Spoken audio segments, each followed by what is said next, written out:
Get over to the stage and figure out exactly what's going on here.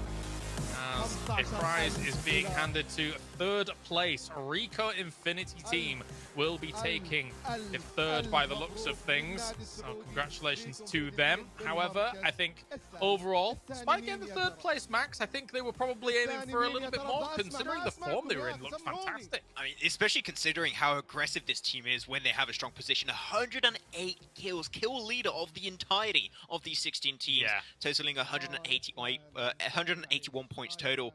Rico Infinity surprised me by how consistent they were, and this is a team, if they could try and close off games a little bit more, this is a team that could be first in this tournament, so they know what they need to improve upon, and I think that if you have more tournaments like this with Rico Infinity, a first place is definitely a possibility for them. Yeah, definitely. It was cool to watch Rico Infinity's team for sure. It looks like we're presenting second place. Oh, and second place will be Falcon Esports. They finished with 191 points. And thinking about it, before we went into this game, it was 192 points to Yalla. They did get a few kills alongside in this game as well, Imperium. But let's quickly talk about Falcon Esports, because they have had a blinder of a tournament. They came into day one, they swept through the lobbies, they were in first place after that first day, but they dropped down to fifth after day two. But in this final day, they had their wits about them, they forced those results, they dominated Miramar time and time again.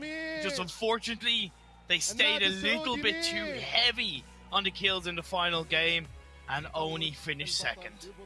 And of course, now we find out, and a guaranteed first place will of course now be going to the team that was able to dominate days number 1 and day 2 especially here at the Global Esports Tour, as Mr. Turkey himself is going to be introducing this final team. I mean, Max, what a tournament this team has had. It's just been fantastic. The first 2 days have been good. You really felt the desperation towards the end.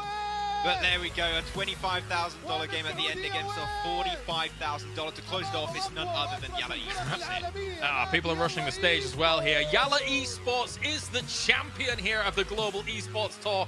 Look at them jumping up and down. They are absolutely elated with that as they take away, as you say, $45,000 as well as the trophy. They're going to make their way down to the stage here and take it firmly with all hands.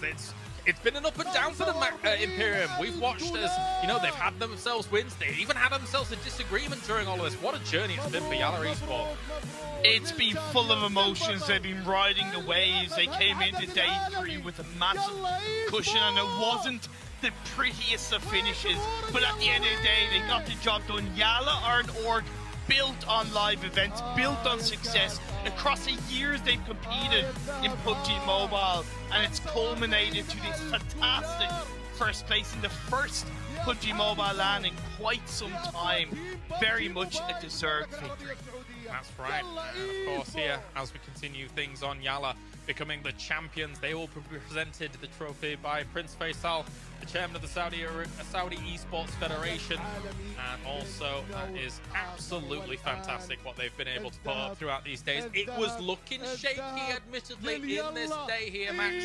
But there is the trophy for them to take away, as they are the Global Esports Tour. They will perform every single time. These are names now that are just linked with PUBG Mobile for the rest of the esports scene while it's still live, and things are just looking amazing for them, and I cannot wait to see how their future is going to be looking like in the horizon in the future. A year by now, 2 years by now, this team could go so far, and I hope to see them make it good in the PMGC later on in the future. Definitely so. You can also see there as well Paul J. Foster, the CEO of Global Esports, as we continue to round things out here for the post-tournament show. Yalla, fantastic victory by them. Yesterday was just absolute strength from this roster. Multiple chicken dinners. They got themselves the most chicken dinners in this tournament here, Imperium. Really showing their dominance on the presence of the scene. Led by Bandar, the IGL, you have Yusuf, a powerhouse. Ada, no